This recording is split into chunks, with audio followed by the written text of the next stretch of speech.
Okay, so we have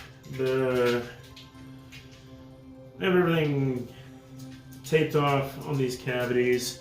That's ready to go. The next thing we're going to do is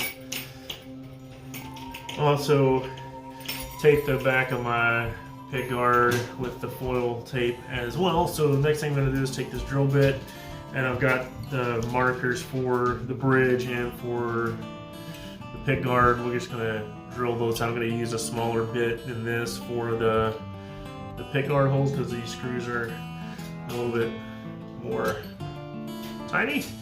These are the bridge screws, so I'm just going to drill some holes in there, and we'll do that next.